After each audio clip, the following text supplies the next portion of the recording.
Olá, meu nome é Alberto, seja muito bem-vindo e bem-vindo ao canal Dev Eficiente. No episódio de hoje, a gente continua a saga do meu aprendizado sobre Elixir, beleza? E hoje eu vou falar para você sobre dois capítulos da documentação, que é o capítulo de Structs e Protocols. O meu objetivo era falar de Structs, Protocols e Comprehensions, mas eu deixei para gravar à noite e já estou um pouco cansado. E o capítulo de Protocols para mim foi muito legal de ter passado e eu preferi pegar esses dois, porque eu acho que eu vou conseguir gerar um valor interessante aqui para o vídeo e fazer conexões que eu acho que são legais com o meu background, principalmente de linguagens orientadas a objeto, através da linguagem Java em geral. Beleza? Então, o primeiro capítulo que eu passei aqui foi o capítulo das Structs.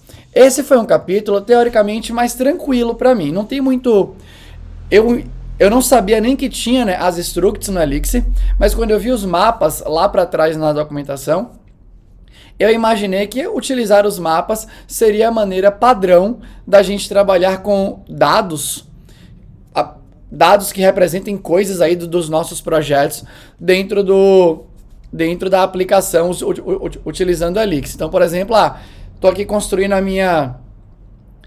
o meu sistema de avaliação de alunos e alunas, por exemplo, e eu queria representar os dados de um aluno ou uma aluna, eu provavelmente criaria um mapa, cada uma das chaves deste mapa seria uma característica de um aluno ou de uma aluna, e para mim estaria de boa. Eu imaginei que seria algo mais ou menos assim.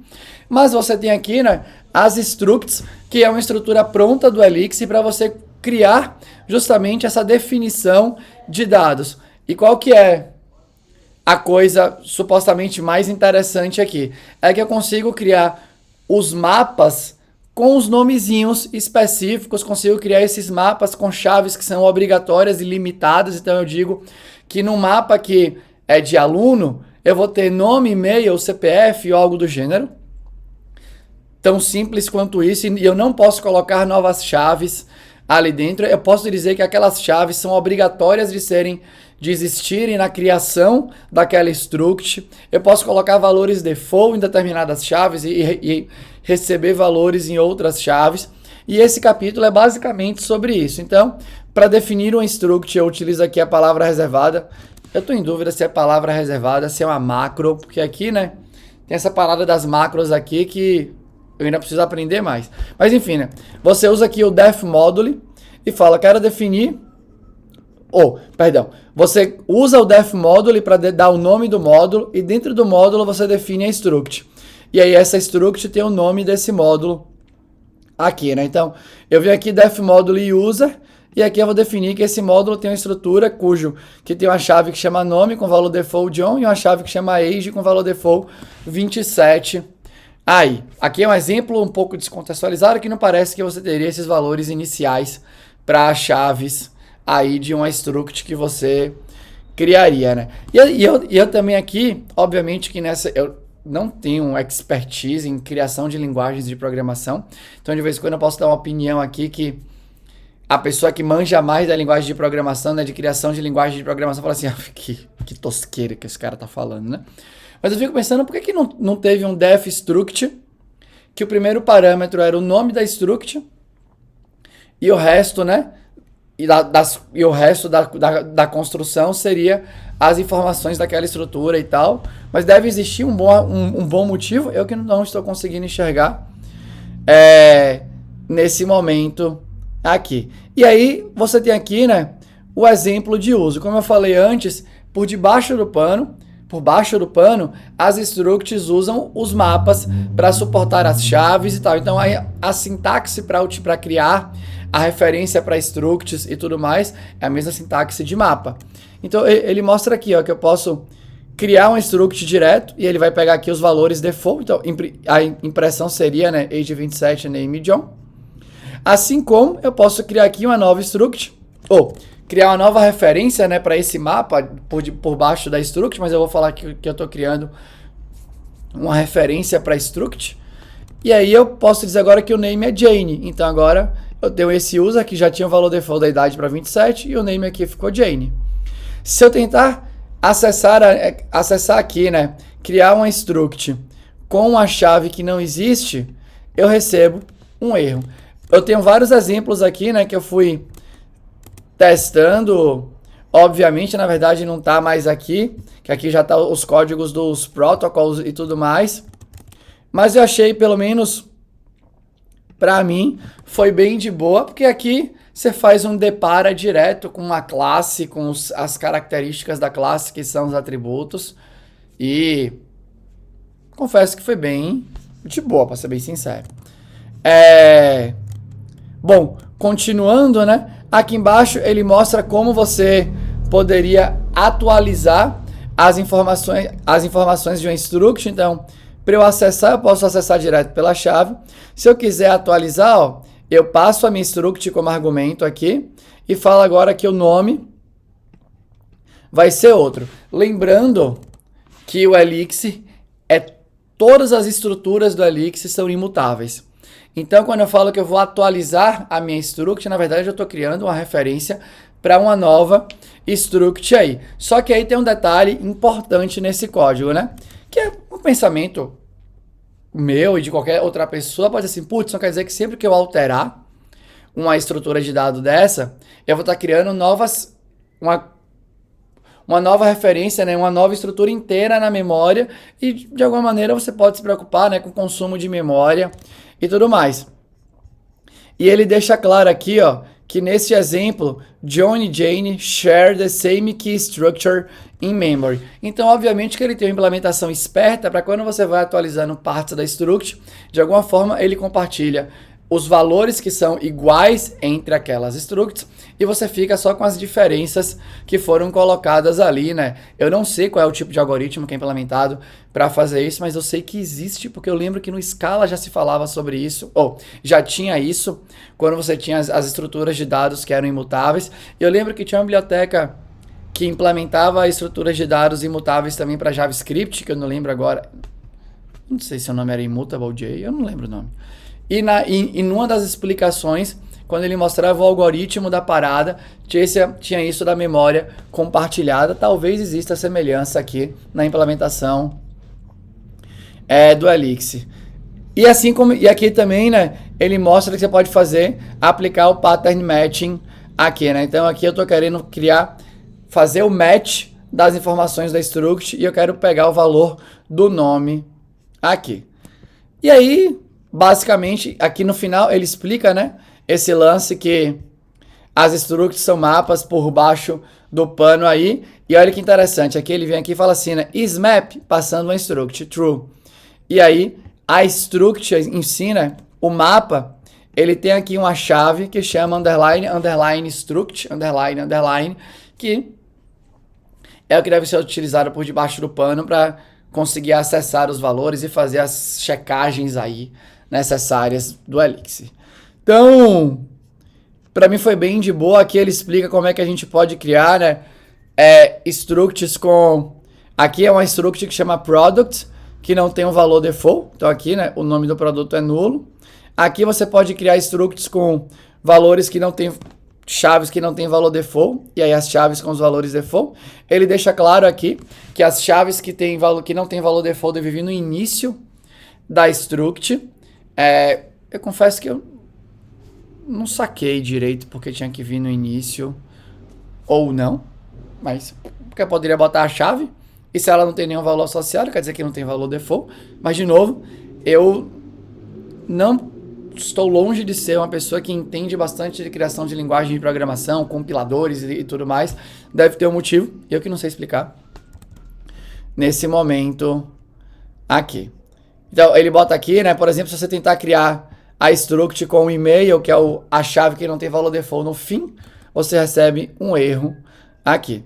E aqui também você pode definir que chaves são obrigatórias de serem passadas na criação de um struct. Aqui você usa um atributo de módulo, que eu já passei por essa parte da documentação anteriormente, e aqui o nome desse atributo é o enforce keys.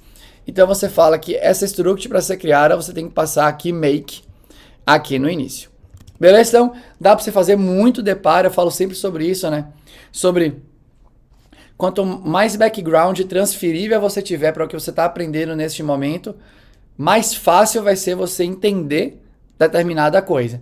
Então, quando eu bato o olho na definição de um struct, eu já estou trazendo todo o meu background na definição de uma classe, do construtor, dos atributos, do construtor que define quais são os atributos, que são os valores que são obrigatórios de serem criados, de serem passados na construção da parada. E aí quando eu fui vendo aqui, o deparo é fácil de fazer, na minha opinião.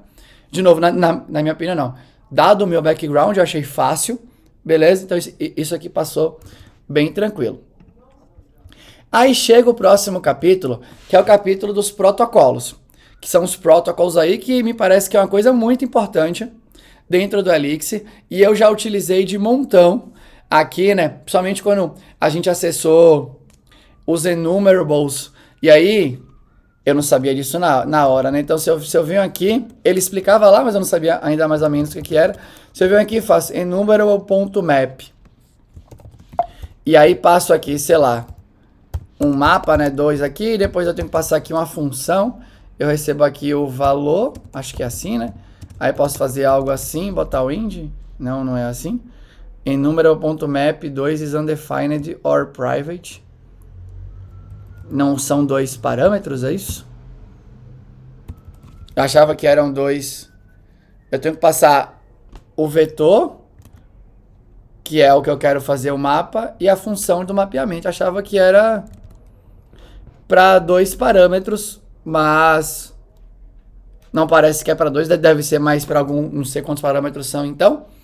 E aqui, né, esse código só funciona porque o vetor implementa aí um protocolo para suportar os enumerables, e é isso que ele explica um pouco, explica bastante, na verdade, neste capítulo. Foi muito legal, porque ele faz aqui a ponte com o polimorfismo de linguagens orientado a objeto, mas no final o polimorfismo é sobre dispatch dinâmico, né? Você faz o bind dinâmico, e aí você faz o dispatch, a chamada do método é resolvida em tempo de execução ali. E aí se você utilizar polimorfismo, tá claro na sua mente, o capítulo do protocolo fica bem mais digerível, né? Digestível, sei lá qual que é a palavra, fica bem mais fácil de entender, porque você consegue fazer esse depara do background. Agora, se polimorfismo não tá claro para você, esse capítulo vai ser um pouco mais duro de você entender, na minha opinião ali, beleza? Então eu vou passar um pouco aqui, mas ele começa dando um exemplo básico, né, de polimorfismo. Olha, você tem aqui uma classe utility que tem um método que chama type, que tem aqui recebe um parâmetro, e ele usa aqui os guards, né? Então quando esse parâmetro for um binário, eu quero que você mostre string. Quando esse parâmetro for inteiro, eu quero que você mostre integer. E ele explica que, putz, desse jeito, cada vez que você quiser suportar uma função que recebe um tipo diferente para você imprimir a string representando aquele tipo, você vai ter que ficar modificando este módulo e tudo mais. E aí ele fala, putz, caso você precise desse tipo de implementação no seu sistema, né, você tem alguma funcionalidade que podem existir novas implementações no futuro, esse não é um jeito interessante de você fazer. E aí, ele vem e explica o lance do protocolo. Então, ele bota aqui, né, você pode definir um protocolo, beleza, que é o utility, ele chama aqui, aqui é um exemplo dele, de utility, que vai ter um método que chama type. Eu sugiro para você que ignore isso daqui, esse spec. Quando olhei isso, eu fiquei tentando entender, né? Que carniça é esse atributo stack, esse type T, né? De string.t. Eu não lembro de ter passado por essa sintaxe do dois pontos anteriormente. Não lembro de ter passado por esse atributo spec. Se eu tiver passado, simplesmente não está acessível nesse momento aqui na minha memória. Só que aí, né, como eu já falei para você, eu segurei, eu não fui pesquisar o que era esse spec. Eu coloquei e fui para frente.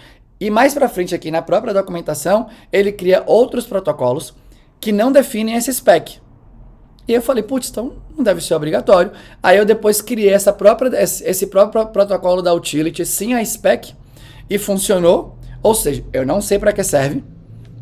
Tá aqui no meu pacotinho, né, na minha sacola de ignorâncias conscientes, e depois eu vou olhar para que serve, né? Deve ser importante, mas nesse momento eu não fui procurar porque eu queria focar em sacar mais do protocolo. E aí aqui ele dá o exemplo. Então, você tem um protocolo que é uma utility chama utility, que define uma função que chama type. Se eu não me engano, você pode definir outras funções no seu protocolo aí, por mais que os exemplos aqui sejam sempre com uma função. E eu acho que aqui na documentação ele fala que a primeira função, que é onde você vai definir o seu guard ali, é o que vale para as funções de baixo. Então ele vem aqui, ó, eu defino... Oh, perdão, aí... Esquece isso que eu falei, né? Não é a definição do que você vai suportar não tá na função, tá no defimpl. Então você vem aqui, ó, e manda bala. Defimpl utility, fala assim, olha, eu quero agora que esse protocolo seja acessível, possa ser acessado, né, possa ser resolvido para bitstring. E aí você implementa o método. Então, se eu chamar, e você já vai ver isso, se eu chamar utility.type passando aqui uma string, ele vai ser resolvido para essa implementação aqui. Agora, se eu chamar utility.type para um integer, ele vai cair aqui e ele demonstra aqui embaixo. Então, é literalmente a implementação, né, de bind dinâmico de chamada de função aí. Na linguagem orientada a objeto, é a mesma coisa, beleza? Quando você está lá no Java e você cria uma interface ou uma classe abstrata e você tem uma implementação daquela classe abstrata ou daquela interface, no ponto de uso, imagina que você tem um método, e aí você tem que imaginar comigo aqui agora, né? Eu tô aqui com o código em Java aberto. Então eu tô aqui, ó, imagina que eu tenho aqui um método, por exemplo, né, sei lá, void, que chama teste, que recebe como argumento aqui ai meu Deus, deu um branco aqui, né? Então só um segundo aqui, para pegar uma interface collection e tudo mais. Recebe aqui, ó, um char sequence, por exemplo. Eu poderia ter botado collection aqui, né? E simplesmente... Calma aí, porque você não tá vendo eu programar, né? Desculpa. Pronto, agora aqui. Então eu venho aqui e boto assim, né? Deixa eu botar collection, que é melhor, né? Que é mais fácil. Que é mais padrão. Então eu tenho aqui, eu falo que eu vou receber uma coleção. Sei lá, vou deixar aqui assim, né? Coleção. E aqui eu posso fazer, né? Coleção.size. Ops. De qual implementação de collection que eu tô chamando size? Eu não sei. Como que isso vai ser resolvido? Se em algum lugar aqui eu fizer isso daqui, né? Sei lá, teste. E aí eu posso fazer algo assim. List.off. E aí eu boto 1, 2, 3 aqui. Então, aqui eu tô passando o list.off aqui, né? Me retorna uma implementação aqui que chama list. Esse list_n aqui deve instanciar. Não sei o que é que ele instancia. Aqui instancia um vetor.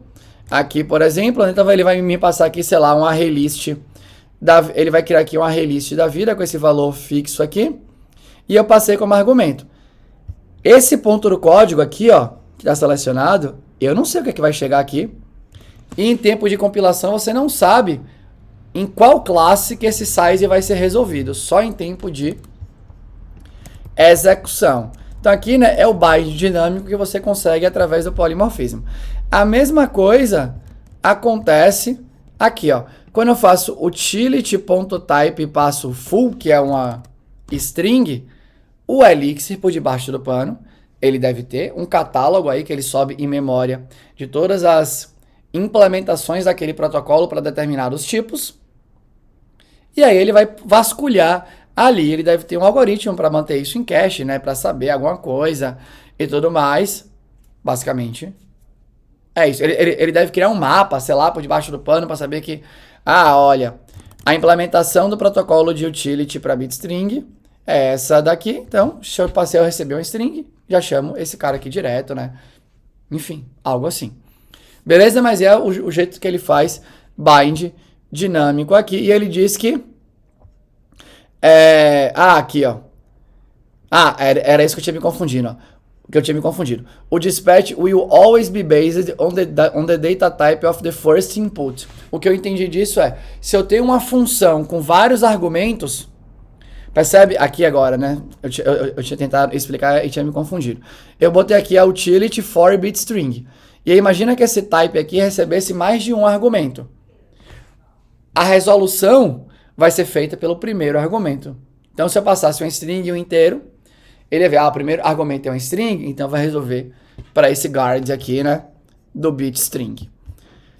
E aí, ele vem aqui para baixo para dar um exemplo, que ele cria um protocolo que chama size, coloca aqui a documentação, né, dizendo que vai calcular o size e não o length. Ele faz aqui a distinção, né, que o size é pré-computado dentro da estrutura de dados, enquanto que o length é sempre calculado na hora que você chama, né, então é mais custoso e tal, enfim. E ele fala aqui, ó, eu quero calcular o size para uma data structure. E aí ele cria aqui as implementações, ó, def size para bit string. E aí ele tem aqui o método size, que recebe a string, e ele delega aqui a chamada para a função byte size da string. Eu quero agora implementar o protocolo do size para o mapa. Não tem, aí ele vem aqui e implementa size para... Tem aqui essa função, size para essa implementação, e ele chama o map size, ele faria a mesma coisa para tupla, e ele dá aqui o exemplo. Se eu chamar size para string, ele vai conseguir resolver para esse daqui, que vai me dar 3. Se eu chamar o size para uma tupla, ele vai resolver para esse daqui. Se eu chamar o size para um mapa, ele vai resolver para esse daqui. Se eu chamar um size para alguém que eu não defini, ele mostra aqui, né, que o protocolo não está implementado para aquele determinado tipo. E ele explica que você pode definir protocolos para todos os tipos do Elixir. Bem de boa. Depois ele entra... Aqui, né, não tem muita coisa nova aqui, que ele fala que você pode definir protocolos para structs. Porque lembrando, o protocolo que serve para o mapa não serve para struct. Pelo que eu entendi do Elixir, um struct não é um mapa. Ele não teria nesse mecanismo de herança, porque não é uma linguagem que suporta o paradigma orientado a objeto. A struct utiliza o mapa por debaixo do pano aí. E as structs não seguem os mesmos protocolos que os mapas, não implementam os mesmos protocolos que o mapa implementa. E ele dá como exemplo o lance do enumerable e tudo mais. Mas, obviamente, que você pode implementar protocolos para structs, né? Então, eu queria aqui ele dá exemplo de criar um user, define um struct aqui, né? A estrutura aqui, e agora eu posso implementar o size para o user, e aqui ele bota aqui um valor chapado só para dar o exemplo. Tem bastante coisa aqui, né? Depois ele explica que você tem uma implementação de protocolo aí, né, para um tipo coringa que é o N. É como se ele, inclusive, mostra depois que você pode usar como fallback e tal. Então, o N imagina que eu quero ter implementações de protocolos para alguns tipos e para todos os outros tipos eu quero ter um default. Então, eu posso criar a implementação para N. E ele bota aqui, né, o N aqui vai ser 0, ele dá um exemplo. Claramente, né, aí ele explica, né, que, putz, ia ser estranho, né, um size de integer ser 0, um size de string ser 0, e tudo bem, você vai implementar os protocolos para string, para integer e por aí vai, sem galho nenhum.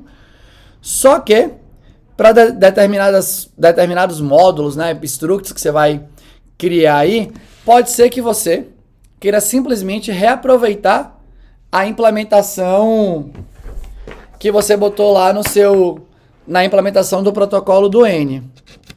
E aí você tem esse atributozinho aqui que é o derive, eu não sei como é que pronuncia, derive, eu não sei como é que pronuncia.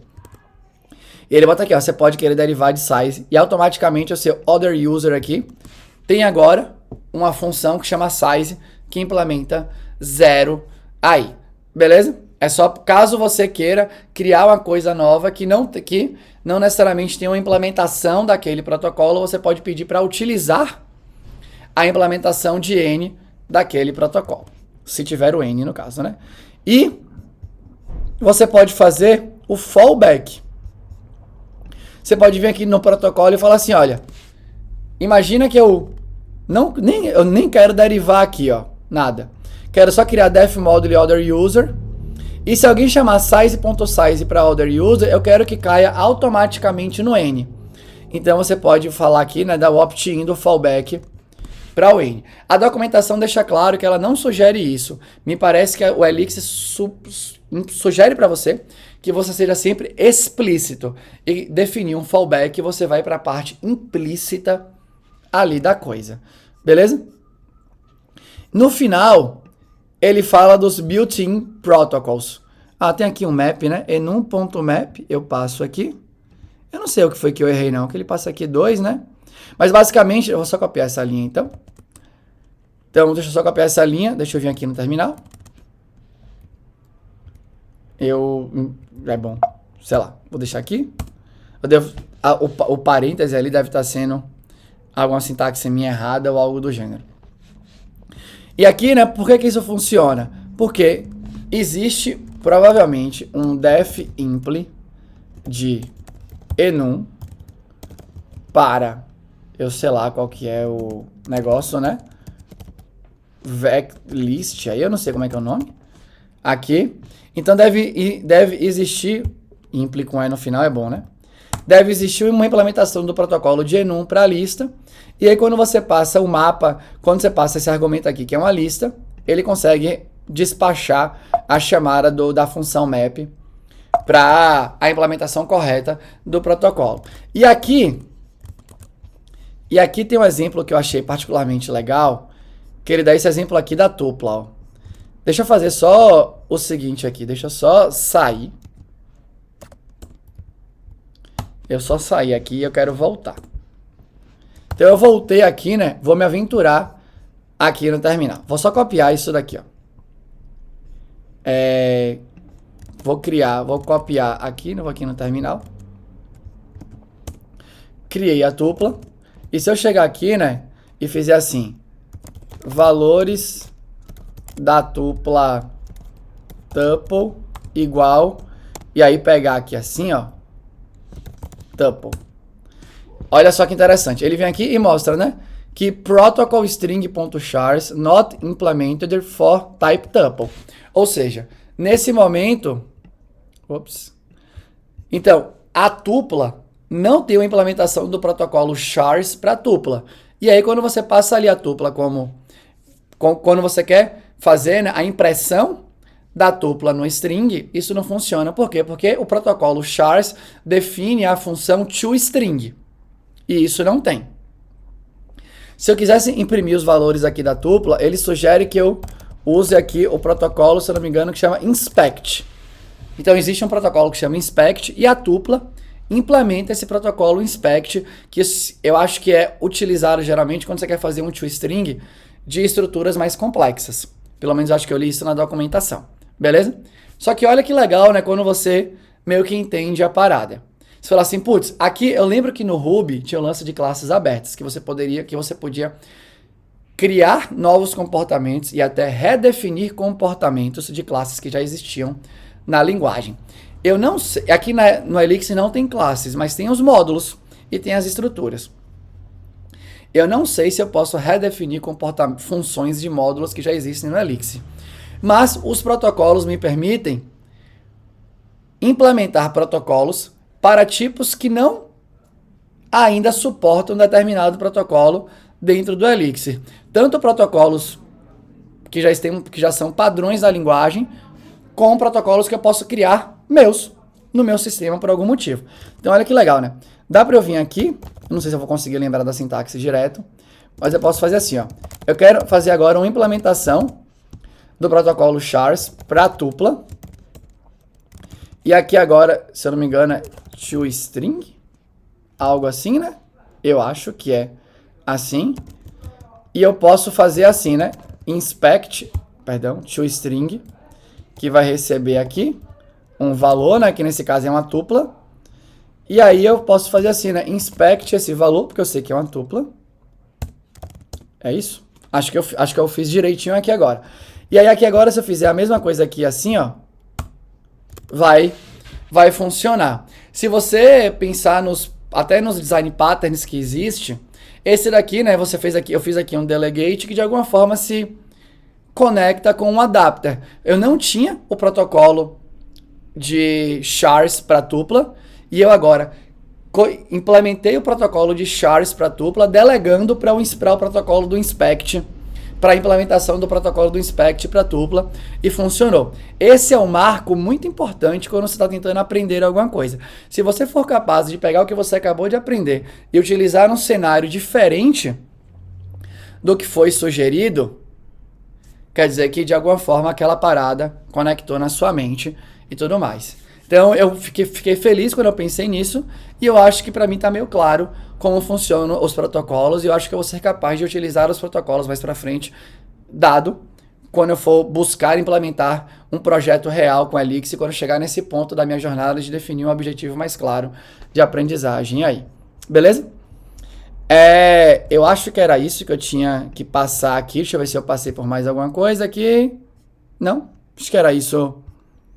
Acho que era isso mesmo. Beleza?